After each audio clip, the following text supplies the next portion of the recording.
Hello students, আমি Moumita ma'am. আশা করি তোমরা সকলেই খুব ভালো আছো। Welcome back to our channel. আজকে আমি তোমাদের থার্ড সেমিস্টার যারা ব্যাকের স্টুডেন্ট রয়েছে তোমাদের জন্য আমি পেপার 4 থেকে থার্ড সেমিস্টারের ব্যাকদের জন্য পেপার 4 থেকে কিছু ইম্পর্টেন্ট কোয়েশ্চেন্স নিয়ে ডিসকাস করব। চলো দেরি না করে শুরু করে দিই আজকের ক্লাসটা।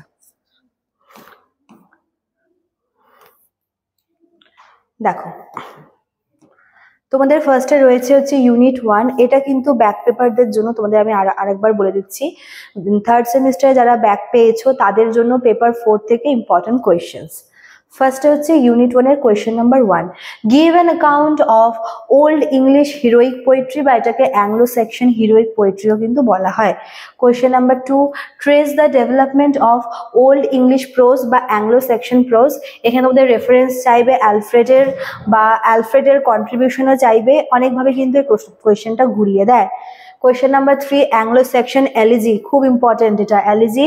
এখানে তোমাদের হচ্ছে এক্সাম্পল চাইবে, ক্যারেক্টারিস্টিক চাইবে এলিজি। তো প্রথম তিনটা কোয়েশ্চেন কিন্তু খুব ইম্পর্টেন্ট, ঠিক আছে? আচ্ছা দেখো, question number 4, discuss the characteristic of Anglo section খ্রিস্টান বা অ্যাংলো সেকশন রিলিজিয়াস পোয়েট্রি। এখানে তোমাদের হচ্ছে এই অ্যাংলো সেকশন খ্রিস্টান পোয়েট্রিতে দুজনের কন্ট্রিবিউশন চাইবে, এই দুজনের, ঠিক আছে? Question number 5, discuss briefly middle English romances. এটা মোটামুটি ইম্পর্টেন্ট, এবং এর যে তিনটা ক্যাটাগরি রয়েছে সেই তিনটা ক্যাটাগরি চাইবে। লাস্ট কোয়েশ্চেন এখান থেকে হচ্ছে মিডল ইংলিশ অলিটারেটিভ পোয়েট্রি। প্রথম তিনটা ভীষণ ইম্পর্টেন্ট কোয়েশ্চেন, 4 নম্বরটাও তোমাদের হালকা দেখে রাখবে, 5 আর 6 হালকা দেখে গেলেই হবে, ঠিক আছে? প্রথম 4টা একটু ভালো করে দেখে যাবে। চলো এবার চলে আসছি ইউনিট 2 তে। ইউনিট 2 এর হচ্ছে 10 মার্কসের জন্য। ফার্স্টে হচ্ছে তোমাদের রয়েছে ক্যান্টারবারি টেলস থেকে, ঠিক আছে? Question number 1, discuss the prologue to the Canterbury Tales as a reflection to 14th century English society, বা এটা হচ্ছে, বা এটাও বলতে পারি যে সেই সময়কার যে কন্টেম্পোরারি সোসাইটি বা কন্টেম্পোরারি লাইফটাকে কিভাবে দেখানো হয়েছে এই গল্পে। Question number 2, most important question এখান থেকে, sketch the character of wife of Bath, ঠিক আছে?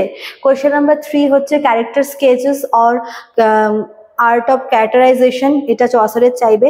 আচ্ছা, examine Chaucer's humour and irony in the prologue to the Canterbury Tales. এখানে হিউমার আইরনি তোমাদের এটাও কিন্তু ইম্পর্টেন্ট।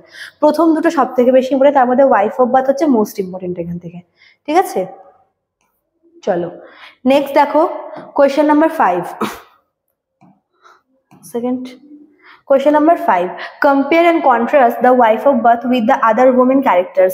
Canterbury Tales গল্পটাতে ওয়াইফ অফ বাথ ছাড়া আরো আদার্স কিন্তু ওমেন ক্যারেক্টার ছিল।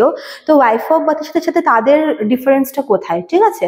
আচ্ছা, এবার হচ্ছে দ্য ফেয়ারি কুইন থেকে, use of allegory in the Faerie Queene book number 1। এটা এভাবে আসতে পারে যে the Faerie Queene book number 1 as an allegorical poem, এরকমও আসতে পারে, বা অ্যালেগরিক্যাল স্টোরি এভাবে আসতে পারে।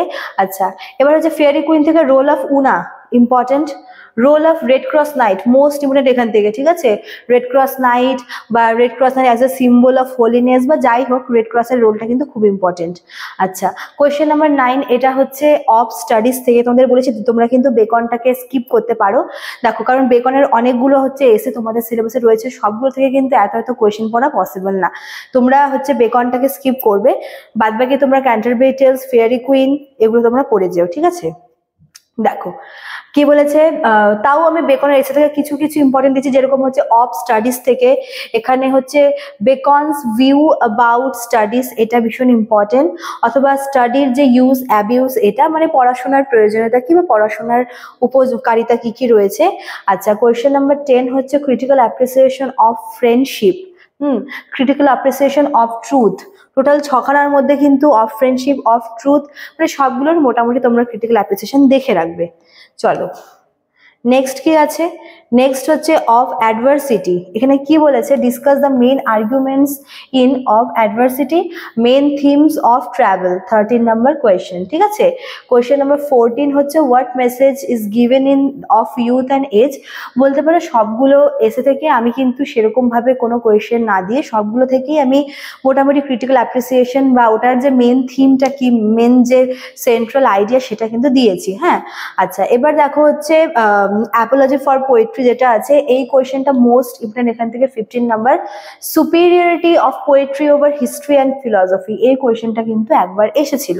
কোয়েশ্চেন নাম্বার 16, এটাও important, how does Sydney defend the poetry, বা এটার সেন্ট্রাল আর্গুমেন্ট বা সেন্ট্রাল থিম বা এটার ক্রিটিক্যাল অ্যাপ্রিসিয়েশন করতে বলে কিভাবে সিডনি পোয়েট্রিকে ডিফাইন করেছে।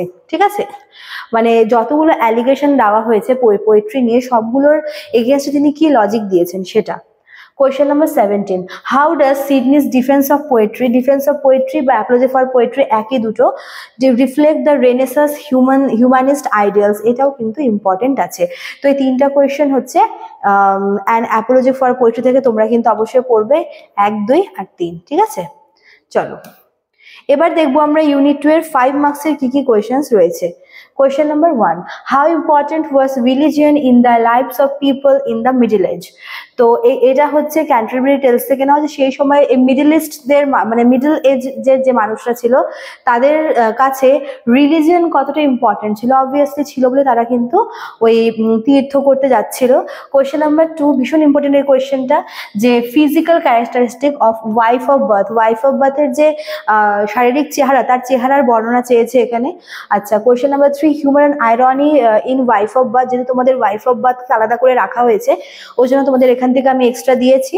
আচ্ছা, question number 4, wife of birth as a rebel, এটাও কিন্তু ইম্পর্টেন্ট। ঠিক আছে, এবার যে ফেয়ারি কুইন থেকে রোল অফ ডুয়েসা হচ্ছে কিন্তু ভিলেন থাকে। ঠিক আছে, কোয়েশ্চেন নাম্বার 6 এর রোল অফ আর্চিমাগো, এর রোলটা, এই দুটা হচ্ছে দুজন ভিলেন এই পোয়েমটার মধ্যে, তো এই দুজনকে তোমরা কিন্তু অবশ্যই পড়বে।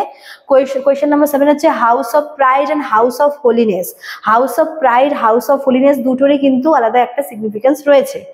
এবার হচ্ছে অ্যান অ্যাপোলজি ফর পোয়েট্রি থেকে role of poets in apology for poetry, মানে পোয়েটদের রোল কি বা পোয়েটরা কিভাবে পোয়েট্রিকে আরো সুন্দর করে প্রেজেন্ট করে বা এরকম। কোয়েশ্চেন নাম্বার 9 হচ্ছে nature and role of poetry in apology for poetry. প্রথমে হচ্ছে পোয়েটদের রোল কি, তারপরে পোয়েট্রির রোল চেয়েছে। ঠিক আছে, তো এই দুটো কিন্তু অ্যান অ্যাপোলজি ফর পোয়েট্রি থেকে 5 মার্কসের কোয়েশ্চেন। চলো, তো এই ছিল তোমাদের আজকের ক্লাসটা। তোমরা দেখে নাও একবার, প্রত্যেকটা কোয়েশ্চেনই কিন্তু ইম্পর্টেন্ট। আবারও বলছি, তোমরা একটা কিন্তু গল্প চাইলেই তোমরা স্কিপ করতে পারো, এবং সেক্ষেত্রে তোমরা সেখান থেকে ওই টপিক থেকে যে কোয়েশ্চেনগুলো দিয়েছি তোমরা সেগুলো স্কিপ করতে পারো। ঠিক আছে, চলো আজকে এতটুকুই থাকলো, দেখা হচ্ছে নেক্সট ক্লাসে। Thank you.